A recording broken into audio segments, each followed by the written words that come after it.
أعوذ بالله من الشيطان الرجيم.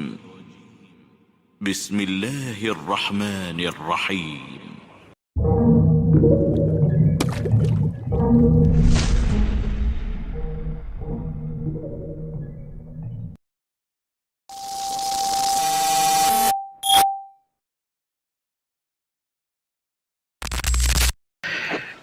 Bismillahirrahmanirrahim. Assalamualaikum warahmatullahi wabarakatuh. Innal hamdalillah nahmaduhu wa nasta'inuhu wa nastaghfiruh. Wa na'udzu billahi min sururi anfusina wa min sayyiati a'malina. Man yahdihillahu fala mudilla lahu wa may yudlil fala hadiyalah. Wa asyhadu an la ilaha illallah wahdahu la syarika lah. Lahul mulku wa lahul hamdu wa huwa ala kulli syai'in qadir. Wa asyhadu anna Muhammadan abduhu wa rasuluhu wa habibuhu wa khaliluhu. Salawatu rabbi wa salamuhu alaihi wa ala alihi wa ashabihi wa man ihtada bihudahu ila yaumiddin. Yauma la yanfa'u malun wala banun illa man atallaha biqalbin salim. Masyarul muslimin wal muslimat jemaah yang semoga dirahmati oleh Allah tabaraka wa taala. Segala puji dan puji syukur senantiasa kita ucapkan kepada Allah Rabbul Alamin. Kita bersyukur, memuja dan memujinya dan meningkatkan ketakwaan kepada Allah Rabbul Alamin. Karena Allah Jalla Jalaluhu telah memberikan begitu banyak nikmat untuk kita jemaah. Sehingga nikmat itu harus kita syukuri. Apalagi sekarang kita mungkin sekarang berada di tanggal 20 sekian di bulan Sya'ban. Bentar lagi akan berjumpa dengan bulan Ramadan. Sehingga ini harus disyukuri. Dan ini adalah nikmat yang tidak diberikan oleh Allah Tabaraka wa Ta'ala kepada orang-orang selain orang-orang yang beriman. Sehingga ketika datang nanti bulan yang dimuliakan oleh Allah Tabaraka wa Ta'ala, seorang muslim itu harus mempersiapkan dirinya jemaah.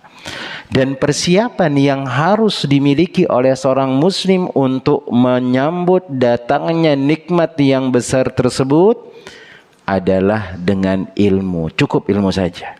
Berarti harus mengetahui ilmu bahwasanya ibadah itu tidak akan diterima kecuali dengan dua hal. Kemudian mengilmui apa keutamaan amalan tersebut. Kemudian mengilmui rukunnya, sunnahnya, yang membatalkannya, kemudian yang membatalkan pahalanya, maka itu juga perlu kita ilmui jemaah. Karena ternyata bulan Ramadan jemaah, ketika kita melakukan puasa Ramadan itu yang harus dilakukan bukan hanya menjaga diri dari pembatal puasa. Tapi yang harus dijaga juga adalah pembatal pahala puasa tersebut. Sehingga harus diilmui. Nabi sallallahu alaihi wasallam mengatakan, "Man lam yada' qaula zur wal 'amala bihi, falaysa lahu lillahi hajatun ayyada'a ta'amahu wa syarabahu." Orang-orang yang dia tidak meninggalkan ucapan-ucapan yang zur, mencaci maki orang lain, menghina orang lain, meremehkan orang lain, membicarakan aib orang lain, maka Allah tidak butuh baginya untuk meninggalkan makan dan minum, yaitu berpuasa. Oh, berarti ternyata bulan Ramadan itu atau puasa itu bukan hanya menahan diri dari pagi sampai sore, tetapi dia juga harus menahan dirinya dari semua yang membatalkan pahala dari puasa tersebut. Semoga Allah Tabaraka wa Ta'ala bisa menjumpai kita dengan bulan Ramadan atau mempertemukan kita dengan bulan Ramadan, kemudian kita gunakan dengan sebaik-baiknya karena itu adalah nikmat Allah Tabaraka wa Ta'ala yang kita syukuri. Kemudian di bulan Ramadan adalah bulan yang mana kita harus berlatih untuk beribadah kepada Allah Tabaraka wa Ta'ala dan nanti akan dibuktikan setelah keluar dari bulan Ramadan.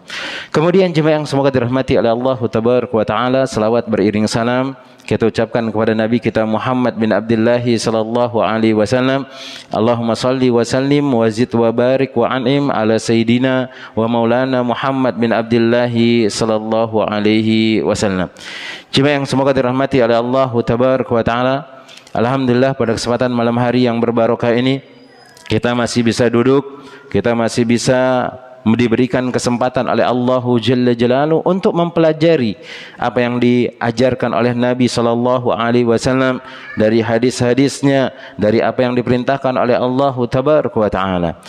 Maka pada kesempatan malam hari yang berbarokah ini kita lanjutkan pelajaran dan kajian kita jemaah. Masih membahas kitab yang dituliskan oleh Al-Imam An-Nawawi Asy-Syafi'i rahimahullahu taala, yaitu kitab Riyadhus Shalihin. Dan sekarang kita akan masuk ke bab yang ke-18, babun fin nahyi anil bid'ah wa muhdatsatil umur. Bab larangan untuk melakukan bid'ah dan melakukan amalan-amalan yang tidak disyariatkan oleh Allah Tabaraka wa taala dan Rasulnya. Jemaah yang semoga dirahmati oleh Allah Tabaraka wa taala. Mungkin kita sering dengar ada itu istilah bid'ah, atau mungkin sebagian kita ada yang belum memahami tentang permasalahan bid'ah. Maka kita akan sedikit mencari pengertian yang disebutkan oleh imam-imam kita. Di antaranya adalah Imam Syafi'i rahimahullahu ta'ala, kemudian imam-imam yang lainnya. Maka para ulama menyebutkan bid'ah ini adalah sebuah jalan yang dia seperti agama Islam, kemudian mereka lakukan syariat tersebut untuk mendekatkan diri kepada Allah Tabaraka wa taala. Sebuah jalan yang dia niatkan untuk ibadah, yang dia maksudkan untuk mendekatkan diri kepada Allah Tabaraka wa taala, cuman dia tidak sebagaimana diajarkan oleh Nabi sallallahu alaihi wasallam. Itu yang disebutkan oleh para ulama. Kemudian dalam permasalahan bid'ah ini, sebagai tambahan bagi kita, para ulama berbeda pendapat tentang pembagiannya.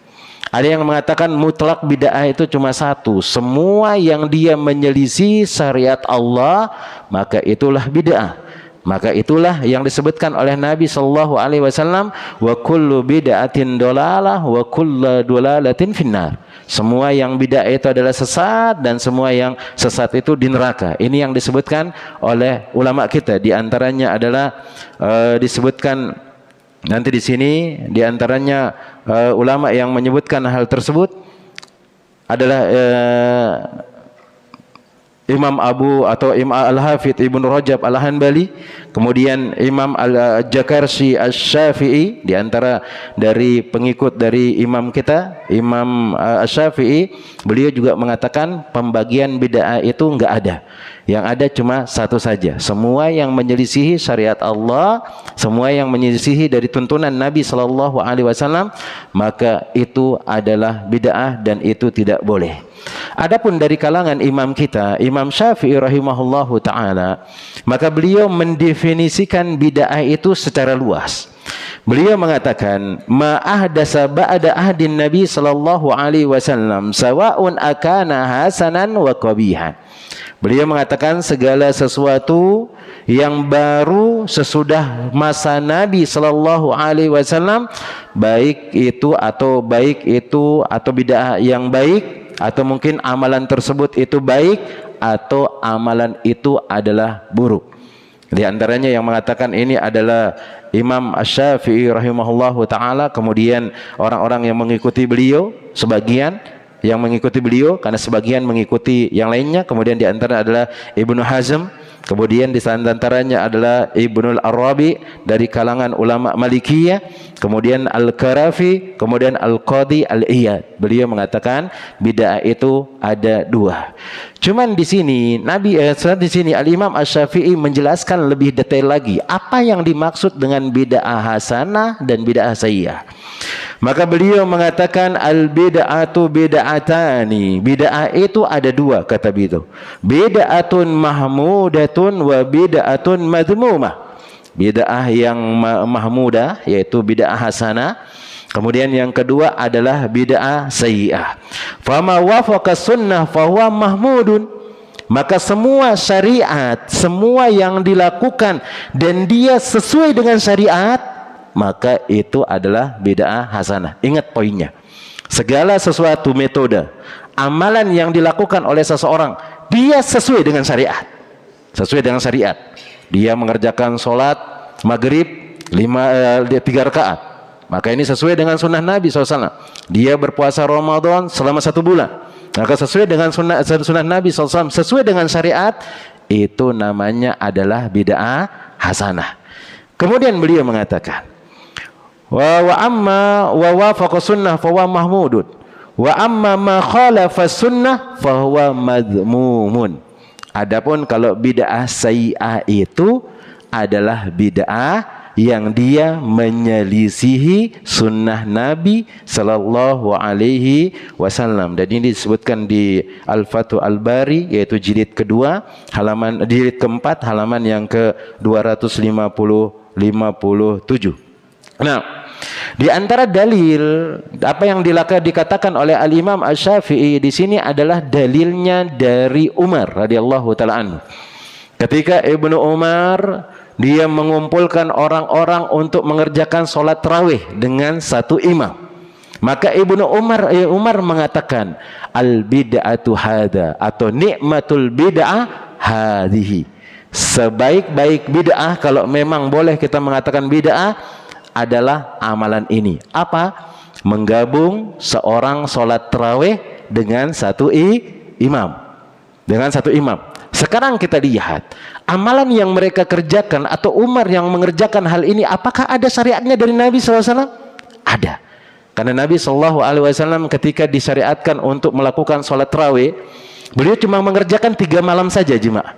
Kenapa? Karena di awal-awal Islam Nabi itu takut kalau terus-menerus dikerjakan nanti dikatakan wajib.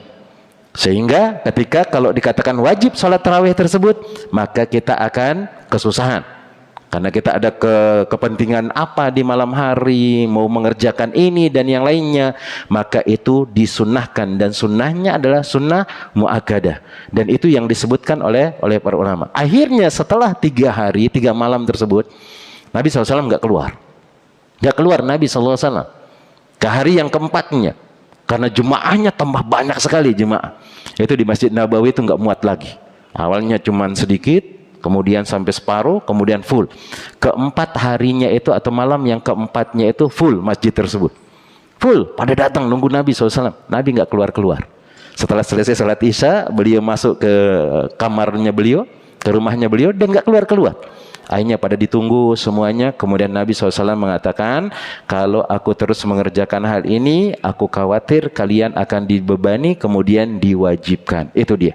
Setelah berlanjut meninggalnya Nabi SAW, kemudian setelah khalifah berikutnya beberapa khalifah, tidak ada yang mengerjakan satu imam, dan mereka mengerjakannya itu berkelompok-kelompok jemaah. Berkelompok-kelompok, ada yang sholat cuma 2 orang, ada yang sholat dengan beberapa jemaah, ada yang sholat itu di dalam satu masjid. Di pojokan ada yang sholat tarawih, di pojokan ada yang sholat tarawih, di tengah ada yang sholat tarawih, di pojokan belakang ada. Akhirnya Umar itu mengatakan, gimana caranya ini? Ayo kita gabungkan jadi satu. Padahal memang syariatnya dari Nabi SAW mengerjakan hal tersebut. Karena memang satu jemaah itu lebih utama. Karena tidak kelihatan kayak mengkotak-kotakan dan memisah-misahkan. Akhirnya Umar pun berijtihad. Dia mengatakan, ayo kita kumpulkan dengan satu imam. Dikumpulkanlah semuanya dengan satu imam. Kemudian Umar mengatakan, nikmatul bid'ati hadhihi. Senikmat-nikmat bid'ah itu adalah ini. Akhirnya dari ucapan Umar ini, Imam Syafi'i rahimahullahu ta'ala mengatakan, oh bid'ah itu ada yang hasanah. Bid'ah itu ada yang hasanah. Dengan syarat, kata beliau, amalan tersebut sesuai dengan syariat Allah, sesuai dengan sunnah Nabi Sallallahu Alaihi Wasallam. Karena Nabi yang mengerjakan hal tersebut. Ada yang berdalil dengan menggunakan sholatnya atau sholat selesai wudhu. Di antara dalil mereka yang membolehkan ini adalah bid'ah hasanah, karena tidak ada dari Nabi Shallallahu Alaihi Wasallam kemudian dikerjakan oleh Bilal. Dia mengerjakan amalan tersebut, yang mana amalan itu yang membuat Bilal itu masuk ke dalam surga Allah Jalla Jalaluhu. Akhirnya dikerjakanlah amalan tersebut. Kemudian Nabi SAW memanggil Bilal, amalan apa yang engkau kerjakan sehingga aku dengar sandal engkau itu masuk ke dalam surga Allah Tabaraka wa Ta'ala. Kemudian dia bercerita, tidaklah aku batal wudukku ya Rasulullah, tidaklah aku berhadas kecuali aku mengerjakan wudhu dan aku sholat 2 rakaat. Kan orang-orang nggak ada yang tahu amalan tersebut. Yang mengerjakan hanya Bilal. Akhirnya Nabi SAW bertanya dengan hal tersebut. Setelah tahu, maka Nabi menetapkan itu adalah boleh. Berarti ini dikerjakan oleh para sahabat, tapi diikrarkan oleh Nabi Sallallahu Alaihi Wasallam. Kemudian sunnah Nabi itu sebagaimana yang kita sebutkan sebelumnya pembahasannya, sunnatun sunnati wa sunnatil khulafa'ur rasyidin. Sunnah Nabi dengan sunnah para sahabat itu digabung dengan ada huruf waw. Dan huruf waw ini kita bahas adalah waw ma'iyah, menggabungkan antara 2 hukum menjadi 1 hukum. Sunnah Nabi, sunnah para sahabat digabung menjadi 1. Karena semua yang dikerjakan oleh para sahabat itu sesuai dengan apa yang diajarkan oleh Nabi Sallallahu Alaihi Wasallam. Itu di antara dalil beliau. Kemudian Imam Syafi'i mengatakan dalam sebuah perkataan beliau mengatakan asal bid'ah adalah segala sesuatu yang tidak ada contohnya sebelumnya. Al bid'atu asluha ma ahdasa ala ghairi misali sabik. Yaitu amalan segala sesuatu yang dia tidak ada contohnya sebelumnya. Kemudian beliau mengatakan, jika dia berlawanan dengan sunnah Nabi, maka itu adalah tercelah. Berarti ini beliau maksudkan adalah bidah yang sayyi'ah. Kemudian jika syariat itu menilainya baik, maka dia adalah hasanah. Maka bid'ah itu adalah bid'ah hasanah. Jika syariat menilainya baik, maka dia adalah hasanah. Tapi kalau jika syariat menilainya jelek, maka dia adalah bid'ah sayyi'ah. Jika tidak termasuk 2 hal tadi, berarti termasuk bid'ah yang mubah, dan itu yang disebutkan oleh beliau, dan ini disebutkan di Fathul Al-Bari yaitu jilid keempat yang halaman 253. Maka dari definisi ini atau pengertian ini kita bisa mengambil faedah, sekedar tambahan ilmu. Kalau antum nanti pengen cari, dicari lagi. Ada artikel yang antum bisa buka di sana tentang penjabaran tentang permasalahan ini, yaitu ada artikel muslim.com di situ tentang masalah bid'ah. Bisa dicari di bisa disebutkan perkataan para ulama di sana, atau mungkin antum bisa cari artikel Rumaiso antum cari di sana tentang permasalahan bid'ah, kemudian perbedaan ulama tentang bid'ah ini. Sebenarnya jemaah, apa yang dikatakan oleh Imam Syafi'i, apa yang dikatakan oleh imam yang tidak membagi bid'ah itu sama jemaah. Cuman Imam Syafi'i membedakan ada bid'ah sayyi'ah sama hasanah itu karena ada ucapan Umar. Cuman pengertian yang dimaksudkan semuanya itu tidak beda jemaah. Bid'ah hasanah itu berarti semua yang sesuai dengan syariat Nabi Sallallahu Alaihi Wasallam dan tidak boleh menyelisihinya. Dan ini kalau disebutkan oleh para ulama yang lain adalah sunnah muakkadah. Yang disebutkan sunnah muakkadah atau dikatakan sunnah yang ditekankan. Cuman dilakukan pembaruan di sana yang awalnya ada, kemudian tidak dilakukan karena sebuah alasan, kemudian datang yang berikutnya untuk mengajarkan hal tersebut. Karena ternyata ini di antara ijtihad para sahabat, ternyata ini kok pisah-pisah nggak enak. Kemudian digabungkan menjadi 1. Ini sedikit tentang definisi amalan atau definisi dari bid'ah tersebut. Maka bid'ah hasanah itu yang sesuai dengan syariat. Nah, kemudian bid'ah yang sayyi'ah itu yang tidak sesuai dengan syariat. Maka antum lihat, antum sholat 1000 rakaat. Antum sholat 1000 rakaat. Berzikir kepada Allah Tabaraka wa Ta'ala. Apakah itu baik menurut antum? Iya. Dilihat baiknya menurut syariat. Apakah baik menurut syariat? Kita katakan nggak ada. Karena Nabi Sallallahu Alaihi Wasallam tidak pernah mengerjakan hal tersebut. Berarti itu adalah bid'ah sayyi'ah. Kemudian ada orang mengamalkan atau ada orang yang mengamalkan suatu amalan, cuman caranya tidak seperti yang lainnya. Contohnya apa jemaah? Yang dia supaya dikatakan bid'ah sayyi'ah hasanah atau bid'ah sayyi'ah. Nah, yang penting dia bentuk amalan, kemudian dia sesuai dengan anjuran Nabi SAW, berarti bid'ah hasanah. Yang dia kayak seperti amalan ibadah cuman tidak sesuai dengan ajaran Nabi SAW, berarti dia adalah bid'ah sayyi'ah. Dan ini menurut Imam Syafi'i. Maka antum kalau mengerjakan suatu amalan kayak amalan syariat Islam, tapi ternyata nggak sesuai dengan ajaran Nabi SAW, jangan antum kerjakan.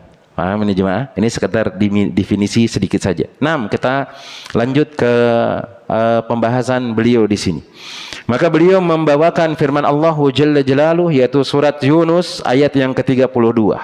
Kata Al-Imam An-Nawawi rahimahullahu ta'ala, "Famadza ba'dal haqqi illa dolal." Maka apa yang datang setelah kebenaran itu kecuali itu adalah kesesatan, kata beliau. Ma farratna fil kitabi min syai'in. Maka tidaklah kami luput, kata Allah Jalla Jalaluhu, dalam menyampaikan ibadah, dalam menyampaikan syariat, dalam menyampaikan di dalam Al-Quran ini enggak ada sama sekali. Maka Al-Quran itu sudah jelas, sunnah itu juga jelas, enggak ada yang kelewatan disampaikan. Maka kalau ada orang mengatakan, oh Nabi kayaknya dulu lupa menyampaikan ini, hati-hati. Berarti kita lebih hebat daripada Nabi Sallallahu Alaihi Wasallam.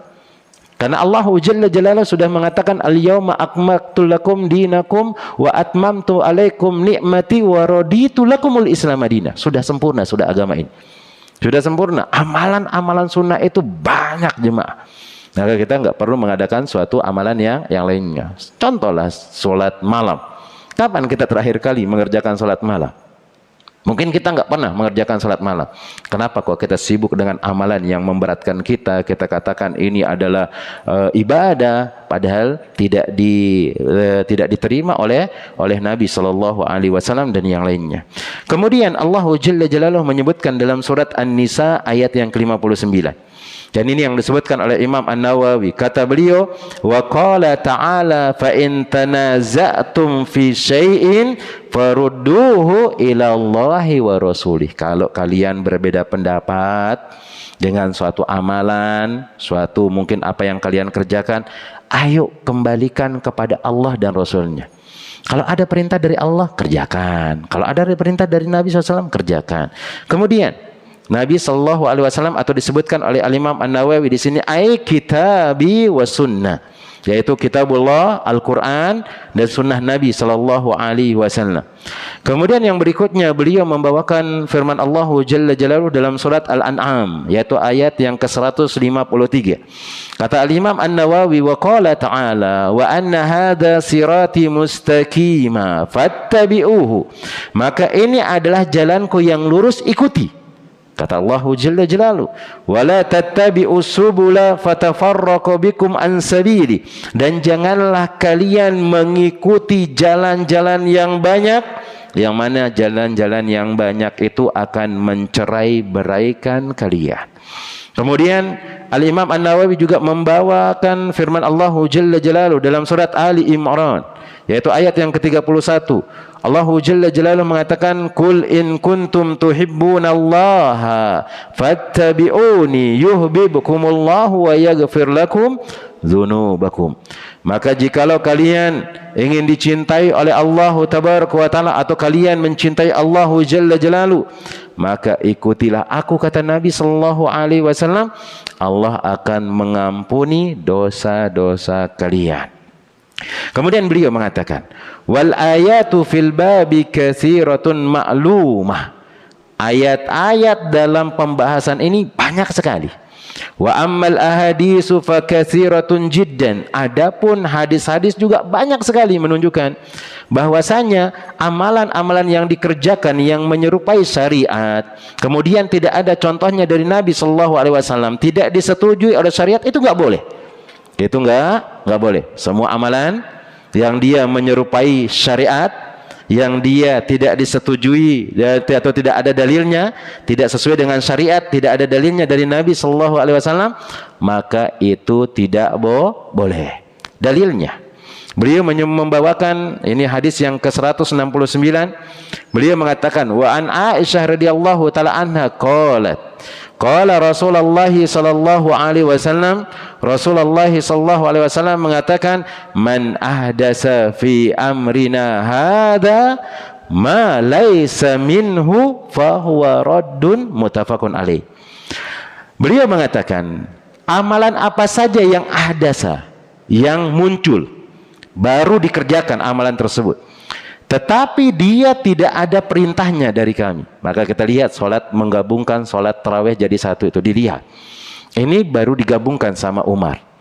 Tapi apakah amalan ini ada sebelumnya? Ada ternyata, karena Nabi SAW mengerjakan pernah 3 hari untuk sholat berjamaah bareng-bareng.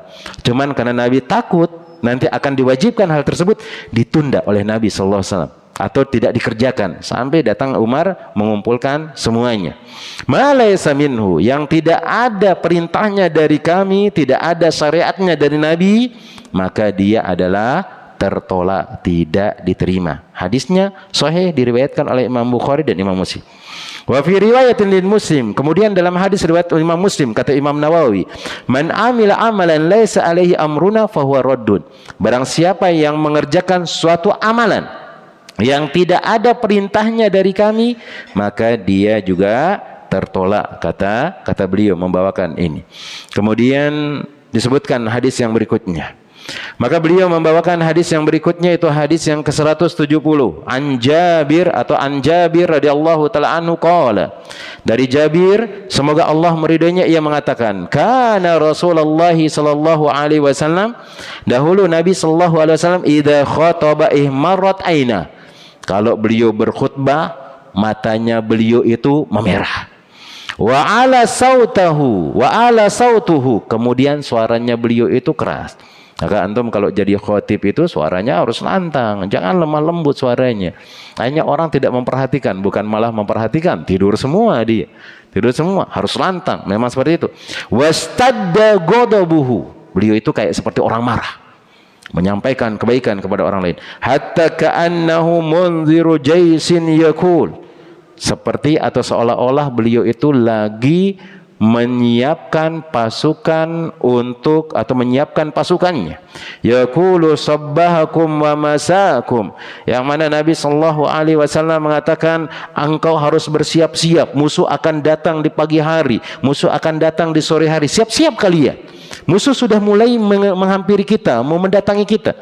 Wa yaqul, kemudian beliau mengatakan buistu ana wasa'atu kahataini, aku diutus oleh Allah Jalla Jalaluhu, kemudian akan datangnya hari kiamat itu seperti ini. Wa yakrunu baina asabihi, beliau mendekatkan 2 jari beliau, sababati wal wusta, jari telunjuk dan jari tengah. Kemudian disebutkan wa farraja bainahuma syai'an, dibuka sedikit. Aku diutus dengan hari kiamat tuh kayak seperti ini, dekat saja. Kalau kita merasanya kan lama sekali sudah. Nah, sudah dari diciptakan Nabi Adam sampai sekarang sudah lama sekali. Tapi kata Nabi SAW, sebentar saja. Atau dari utusnya Nabi SAW sampai datangnya hari kiamat itu sebentar saja. Kemudian, yaqul, beliau mengatakan, amma ba'du, adapun setelahnya. Fa innal khaira hadisi kitabullah, sebaik-baik ucapan adalah kitabullah. Wa khairul hadi hadiyu Muhammadin sallallahu alaihi wasallam, dan sebaik-baik petunjuk adalah petunjuk Nabi sallallahu alaihi wasallam. Wa syarrul umuri muhdatsatuha, seburuk-buruknya adalah perkara yang diada-adakan dalam agama. Perkara yang diada-adakan dalam agama, ingat dalam agama jemaah, dalam agama bukan dunia. Dalam agama, syariat yang dia tidak sesuai dengan syariat Nabi sallallahu alaihi wasallam, atau kita katakan, atau disebutkan oleh Imam Syafi'i bid'ah sayyi'ah. Bid'ah sayyi'ah. Nah, wa kullu bid'atin dalalah, dan semua bid'ah itu adalah sesat, kata Nabi sallallahu alaihi wasallam. Summa yakunu ana wa aula bi kulli mu'min min nafsihi, sesungguhnya aku ini lebih utama, harus lebih diutamakan daripada seorang mukmin dengan dirinya. Apa maksudnya? Kita mencintai Nabi itu harus lebih daripada kita mencintai diri kita ya jemaah. Kita mencintai Nabi itu lebih daripada kita mencintai orang yang sayang sama kita. Kalau ada orang yang sayang atau kita sayang sama orang lain atau sama keluarga kita, tapi dia mencela Nabi, antum jangan sayangin dia. Tapi antum harus tetap berbuat baik sama dia. Maksudnya sifatnya itu kita benci dia. Kalau dia kalau dia menghina Nabi SAW, antum jangan bela dia. Antum harus mendahulukan Nabi SAW daripada mereka. Cuman harus tetap berbuat baik. Dan ini yang dilakukan oleh Abu Hurairah radhiyallahu ta'ala anhu. Ketika ibunya Abu Hurairah mengatakan, "Ya Abu Hurairah, aku tidak akan makan sampai engkau meninggalkan majlis Nabi sallallahu alaihi wasallam." Kata Abu Hurairah, dia mengatakan, "Ya Ummah, wahai ibuku, seandainya engkau memiliki 100 nyawa ya Ummah." Kemudian keluar satu persatu. Dia ngomong Abu Hurairah sambil nangis. Karena ya namanya cinta sama orang tuanya itu luar biasa. Seandainya engkau memiliki nyawa banyak lebih daripada satu wahai Ummah. Kemudian aku lihat nyawa itu keluar satu persatu. Aku lihat engkau mati satu persatu. Engkau mati, hidup lagi, engkau mati, hidup lagi. Walaupun sakit hatiku, maka aku tidak akan meninggalkan Muhammad sallallahu alaihi wasallam. Akhirnya dia datang kepada Nabi sallallahu alaihi wasallam sambil nangis. Kemudian dia menceritakan apa yang dilakukan oleh ibunya. Akhirnya dia mengatakan, "Ya Rasulullah, doakan mudah-mudahan ibuku itu dapat hidayah," kata beliau. Akhirnya setelah selesai dari Nabi SAW, ketika mau datang pulang, mau buka pintu, kata ibunya itu, "Stop ya Abu Hurairah, diam di luar, jangan masuk dulu. Jangan masuk dulu." Akhirnya Abu Hurairah kaget, ada apa? Baru tidak lama dia mendengar ada suara air. Ada suara air. Apa suara air? Ibunya lagi mandi. Ibunya lagi mandi, kemudian disuruhlah dia masuk, dia bersahadat, dia masuk Islam, jemaah. Dan ini diantara keutamaan membela agama Allah, bukan hanya berdampak bagi kita, tapi bagi keluarga kita. Kemudian minta doa-doa orang-orang yang soleh. Karena doa orang-orang yang soleh itu adalah doa yang mustajab di sisi Allah Tabaraka wa Ta'ala. Kemudian beliau mengatakan, "Man taraka malan fali ahli." Barang siapa yang meninggalkan harta, maka itu untuk keluarganya. Wa man taraka dainan aw dayaan fa ilayya wa alayya. Tapi kalau ada di antara kalian yang meninggal dunia, maka kemudian dia meninggalkan utang, enggak bisa membayar utang, maka aku yang akan menanggungnya, kata Nabi sallallahu alaihi wasallam. Dan ini juga harus jadi perhatian bagi pemerintah atau yang menegakkan syariat Allah Jalla Jalaluhu. Kalau ada kaum muslimin yang dia terlilit utang, nggak bisa bayar utang dia, bukan karena kesengajaan, tapi memang nggak bisa, maka silahkan dibayarkan dari baitul mal, dibayarkan utangnya. Dan itu yang diajarkan oleh Nabi Sallallahu Alaihi Wasallam. Nah, jemaah yang semoga dirahmati oleh Allah Tabaraka wa Ta'ala, maka di antara kesimpulan dari dua hadis yang disebutkan oleh Al-Imam An-Nawawi rahimahullah Ta'ala, karena bab ini disebutkan cuma dua hadis saja, beliau di sini menyampaikan kepada kita bahwasanya semua amalan yang tidak ada syariatnya dari Nabi Sallallahu Alaihi Wasallam itu tertolak. Kerjakan amalan yang lainnya, jangan sibukkan kita dengan hal tersebut. Kemudian di sini Nabi Shallallahu Alaihi Wasallam mengajarkan kita untuk terus mengikuti apa yang diajarkan oleh Nabi Sallallahu Alaihi Wasallam. Jangan tinggalkan hal tersebut. Kemudian juga di sini beliau menyampaikan bahwasanya Nabi diutus dengan hari kiamat itu jaraknya cuma segini. Maka beliau mengisyaratkan untuk perbanyak amalan soleh, jemaah. Dan amalan soleh itu disebutkan oleh Allah Jalla Jalaluhu, liyabluwakum ayyukum ahsanu amala. Amalan yang soleh itu adalah syaratnya dua. Ikhlas karena Allah Jalla Jalaluhu, kemudian sesuai dengan tuntunan Nabi Sallallahu Alaihi Wasallam. Kemudian yang berikutnya, sebaik-baik petunjuk adalah Al-Quran, sebaik-baik perkataan adalah Al-Quran, sebaik-baik petunjuk adalah hadis Nabi Sallallahu Alaihi Wasallam. Kemudian kita harus cinta kepada Nabi SAW melebihi daripada cinta kita kepada diri kita sendiri. Kemudian di sini beliau mengatakan, tinggalkanlah harta yang banyak untuk anak-anak kita, supaya mereka ketika kita meninggal dunia tidak meminta-minta kepada orang lain. Di sini waman taraka malan fali ahli. Barang siapa meninggalkan harta, maka untuk keluarganya. Ada warisan di sini. Warisan yang kita sisakan bagi keluarga kita setelah meninggal dunia. Maka menjadi kaya itu nggak jadi masalah jemaah. Silakan. Bahkan ada seorang sahabat yang dia saking kayanya pengen menyumbangkan semua hartanya. Karena dia ngelihat anaknya itu perempuan, nggak ada laki-laki, anaknya cuma satu. Nanti kalau dia nyisakan harta banyak, ini nggak terlalu penting sama perempuan tersebut. Kenapa? Karena perempuan itu kalau menikah, maka yang jadi tanggung jawabnya adalah suaminya. Dia yang mencari harta, dia mencari nafkah, memberikan dia makan. Akhirnya sahabat ini pun mengatakan, Ana pengen nyumbangkan semuanya lah. Disampaikan kepada Nabi, ya Rasulullah, aku pengen menyumbangkan semua hartaku. Nabi mengatakan, tidak. Seperduanya ya Rasulullah, setengahnya ya Rasulullah. Maka beliau mengatakan, enggak. Bagaimana kalau sepertiganya ya Rasulullah? Maka beliau mengatakan as-sulusu kasir. Sepertiga itu banyak. Maksudnya sepertiganya dikasihkan ke orang lain, sisanya untuk anaknya. Dan Nabi SAW mengatakan antatruka waladaka ghaniyan khairun min ayyatakaffafun nas. Engkau meninggalkan anakmu dalam kondisi kaya itu lebih utama daripada engkau meninggalkan dia menjadi orang-orang yang meminta. Ini dia. Maka silakan jadi orang kaya, bagus, boleh. Cuman jangan sampai kekayaan itu membuat kita lalai dari Allahu Jalla Jalaluhu. Kemudian saling bantu di sini.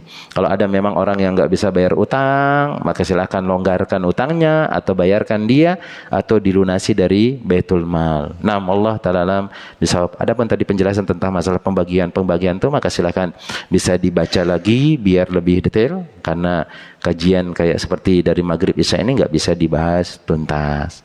Allah Ta'ala alam bisawab. 6, sisanya kita gunakan tanya jawab, tinggal 3 menit cuma. Nah, fadhil. Barusan mengenai warisan Pak Ustaz. Apa hukumnya warisan itu, apakah memang wajib ya buat ini atau bagaimana? Atau bagaimana dengan misalkan kita punya keluarga yang memang anak-anak kita udah berkecukupan seperti itu. Dari apa namanya istilah ekonominya ya, mungkin lebih dari kita, sehingga kita bermaksud untuk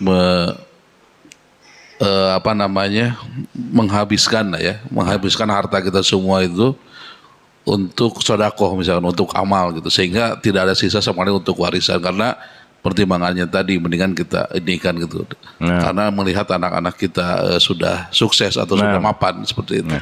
Itu aja Ustaz. Makasih. Nah, jemaah, di sini ada pertanyaan tentang masalah warisan. Apa hukum warisan? Hukumnya adalah wajib, jemaah. Maksudnya ketika ada duit antum sisakan untuk anak, itu adalah kewajiban antum. Karena membuat anak-anak antum itu terbengkalai atau terlunta-lunta, itu hukumnya adalah haram dan perbuatan maksiat. Nabi SAW mengatakan kafa bil mar'i isman ayyudayya biman lahu bima yakutuhu.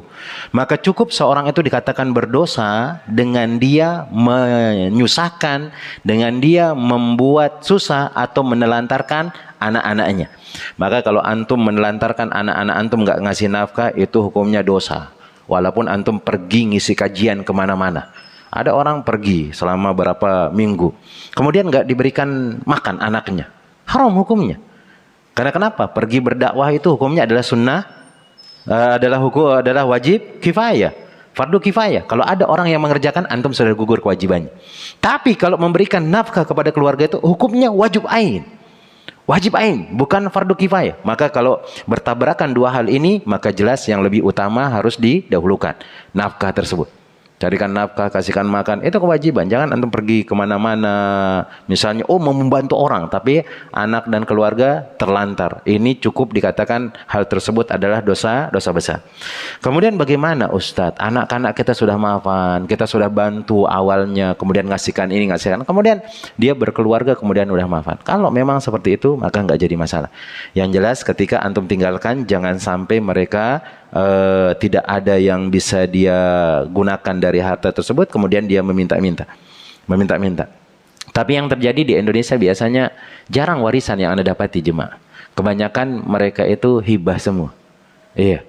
Dan itu yang Anda dapati. Bapak itu dulu dia nggak warisan, dibagi-bagi rata sama kita semua, jemaah. Yang mengatakan engkau dapat ini sekian, dan hibah itu harus rata, jemaah. Mau dia laki-laki dan perempuan harus rata. Itu hibah. kepada anak semuanya. Misalnya kalau anaknya ini 2 coupling laki-laki yang anak pertama, kedua, ketiga, keempat harus sama-sama. 2 coupling semua walaupun dia perempuan. Padahal kalau dalam warisan itu lidzakari mislu hadzil unsayain. Perempuan itu mendapatkan separuh dari anak laki-laki. Anak laki-laki dapat 1, perempuan dapat setengah. Anak laki-laki dapat 2, perempuan 1, dan seperti itu kalau warisan. Tapi Anda lihat di Indonesia itu kebanyakan hibah semua yang digunakan, dibagi-bagi. Sebelum orang tuanya meninggal dunia, kalau udah mulai sakit-sakitan dibagi-bagi. Oh engkau untuk kebun ini, oh engkau yang perempuan untuk ini, oh engkau dapat rumah ini, dibagi-bagi. Kemudian semuanya sepakat. Sudah, kemudian meninggal dunia, nggak ada yang dibagi setelahnya, karena orang tuanya nggak ada duit, udah habis semuanya. Paling yang sisa-sisa cuma duit-duit disimpan cuma berapa juta saja, itu pun untuk beli kain kafan dan yang lainnya selesai. Karena mereka tahu, dan rata-rata yang Anda dapati di Indonesia kayak seperti itu. Hibah dia juga. Hibah. Kalau warisan ya tinggal antum hitung aja. Kalau dia menyisakan istrinya dapat berapa, dia anak perempuan dapat berapa, ini dapat berapa, dan seterusnya. Allah Ta'ala bisa. Maka kita katakan meninggalkan anak itu dalam keadaan bercukupan itu jelas lebih utama daripada dia meminta-minta. Kemudian kalau memang mereka cukup, antum merasa duit antum ya tinggal dikit, kemudian memang yang akan membantu kita amalan kita, kemudian kita infakkan semuanya, maka itu tidak jadi masalah selama tidak meninggalkan mereka dalam kondisi terkatung-katung atau yang lainnya, terlantar dan seterusnya. Nah, Allah Ta'ala ada lagi mungkin? 1. Nah, mantap. Assalamualaikum warahmatullahi wabarakatuh. Terkait bid'ah tadi Ustaz. Nah, untuk menjaga kehati-hatian kita seperti zikir itu Ustaz ya. nah, Kadang ada yang ditentukan hitungannya. Gitu. nah. Untuk menjaga kehati-hatian hitungan ini, apakah kita menggunakan alat seperti tasbih seperti gitu Ustaz? Itu karena nggak pernah dicontohkan mungkin oleh Rasul. Itu termasuk bid'ah Ustaz. Nah, Kasih Ustaz. jemaah. Di sini permasalahan tasbih. Tasbih itu diperselisihkan di antara ulama. Kita ada yang membolehkan. Ada yang membolehkan. Dalil yang kemarin kita sebutkan. Ketika Nabi baru meninggal dunia, ada orang-orang lagi kumpul. Bawa kerikil dia jemaah, kerikil. Dia ngangkat kerikil 1, Allahu Akbar rame-rame. Bawa kerikil, Allahu Akbar, sampai selesai. Zikir sampai selesai. Dari mungkin ya dia berzikir mungkin subhanallah walhamdulillah wala ilaha Allahu akbar. Satu-satu kerikil. Akhirnya ada sahabat yang menegurnya. Kenapa kok kalian cepat sekali sesat? Kata sahabat tersebut. Nabi baru meninggal. Bajunya masih ada. Periuk-periuk kendinya masih ada belum pecah. Masih ada. Kenapa kok kalian cepat sekali melakukan hal tersebut? Karena nggak dijelaskan secara mujmal di sana umum, datanglah ulama ini mengatakan yang nggak dibolehkan itu adalah zikir berjamaah. Tuh. Kedua, yang nggak dibolehkan itu adalah menggunakan batu. Seperti itu. Ada yang mengatakan zikir berjamaah itu aja nggak boleh. Karena memang nggak ada syariatnya dari Nabi SAW dari zaman dahulu. Kalau seandainya boleh, maka Nabi akan mengatakan, ayo kita zikir benar. Subhanallah, alhamdulillah, itu bareng-bareng. Tapi nggak ada seperti itu. Kemudian ada yang mengatakan cuma zikir itu saja. Berarti tasbih di sini boleh katanya. Karena dia menggunakan kaidah al-wasilatu laha ahkamul maqasid. Wasilah itu hukumnya sesuai dengan tujuannya. Karena ini kan hanya perantara saja. Contoh kayak mic seperti itu. Ini perkara dunia saja kan kata mereka. Mic kemudian yang lainnya. Ini wasilah saja. Maka wasilah kayak mic ini dia digunakan untuk apa? Begitu hukumnya. Kayak seperti itu. Kemudian ada mengatakan tasbih ini juga kena secara umum, dua-duanya kena. Nah, karena tidak disebutkan di sana berarti mujmal. Mau dia zikir jemaah bareng, kemudian yang dia menggunakan tasbih juga kena. Ini ulama kita ada yang berbeda pendapat dengan sebab. Ada yang mengatakan boleh, tapi ada yang mengatakan tidak. Cuman yang mengatakan tidak ini lebih utama jemaah, karena diperintahkan kita zikir dengan tangan oleh Nabi SAW. Karena kelak pada hari kiamat tangan ini akan bersaksi. Akan bersaksi kata Nabi SAW mengatakan bahwasanya ya Allah aku digunakan berzikir oleh si fulan bin fulan. Tangan kita. Cara berzikir gimana? Ya terserah antum lah gimana caranya. Ada yang menghitung 1, 2, 3, 4, 5, 6, 7. Berarti satu jari ini 7. Tinggal antum hitung aja semuanya. 6, 7, 7, 7, 33 berhenti di mana jemaah? Di sini 1, 2, 3, 4, 5. 7 kali 4, 28. Tambah 5 menjadi 33. Selesai. 1, 2, 3, 4, 5, 6, 7. Terus 1 2 3 4 5 6 7 7 7 1 2 3 4 5. Jadi 33. Ada yang menggunakan 1 2 3 4, 1 2 3 4. Terserah antum pakai juras-juras jari silakan. Ini enggak jadi masalah. Al-amru fihi wasi, karena Nabi mengatakan zikir menggunakan tangan dan tangan kanan jemaah, bukan tangan kiri. Karena ada orang selesai zikir kiri juga. Kanan yang dipakai zikir jemaah. Kanan, bukan kiri kanan, tapi kanan. Nah, itu dia. Ada yang mengatakan ya tasbih tadi itu ya sekedar wasilah aja kata beliau. Tapi yang lebih menenangkan itu yang pertama. Antum pakai tangan. Nah, Ustaz gimana? Salah-salah ini. Ya harus diperhatikan, jangan menghayal gitu. Orang yang pakai itu juga tasbih itu kadang-kadang menghayal lewat. Astagfirullah, lewat. 34 ini. Nah, seperti itu. Sama aja. Nah, kadang-kadang lewat kadang-kadang, apalagi yang pakai tek-tek itu. Dilihat, udah berapa ini? Astagfirullah, sudah 40, seharusnya 33. Nah, seperti itu. Nama Allah Ta'ala dalam soal tentang hal tersebut. Cukup? Satu lagi? Nah. Satu lagi, sebentar aja. Ya, tentang perbuatan sahabat, istihad mereka apakah bisa dipakai? Contohnya seperti Umar talak dalam satu waktu langsung jatuh 3. Ya. Nah. Kemudian Utsman sholat Jumat 2 kali azan. Apakah itu dikerjakan atau sebaiknya ditinggalkan? Nah, di sini para ulama mengatakan ada 2 pendapat para ulama tentang masalah ini. Pertama, kalau ada ucapan sahabat berbeda dengan pendapat Nabi SAW, gak usah digubris sahabat tersebut. Gak usah digubris. Karena yang menjadi syariat itu adalah ketika sahabat mengucapkan yang sesuai dengan sunnah. Kalau dia menjadi sunnah, gak usah. Sebagian yang lain mengatakan tidak, sunnah Rasulullah sama sunnah sahabat itu boleh diikuti. Karena Nabi SAW menggabungkan antara sunnah beliau sama sunnah sahabat. Ini kalau memang ada maslahat yang sangat besar. Di antaranya apa? Umar berijtihad untuk menjatuhkan 3 kali. Orang mengatakan saya talak kamu, saya talak kamu, saya talak kamu, jatuh 3. Atau orang mengatakan saya talak 3 engkau, jatuh 3 jemaah. Kalau imam kita enggak, dia mengatakan Imam Syafi'i mengatakan kalau ada orang mengatakan saya talak 3 engkau atau saya talak, jatuhnya cuma 1. Dan itu pendapat yang kuat jemaah, dilakukan oleh Rasulullah, Abu Bakar, kemudian setelahnya Umar dikerjakan hal tersebut. Ijtihad kenapa? Karena banyak orang bermudah-mudahan mengatakan engkau saya talak 3, engkau saya talak 3, kamu saya talak.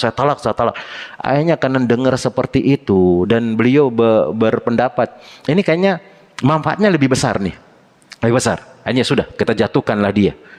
Akhirnya setelah dijatuhkan, diputuskan oleh Umar, nggak ada yang berani mengatakan saya talak 3 engkau, saya talak 3 engkau. Kemudian yang dilakukan oleh Utsman atau yang lainnya atau dilakukan oleh Ibnu Umar. Nah, kalau nggak salah Ibnu Umar kayaknya yang berijtihad dengan azan 2 kali di waktu Jumat. Karena dia lihat orang itu pada lalai sholat Jumat. Pada lalai sholat Jumat dan azannya itu bukan di masjid. Di mana jemaah? Ke pasar.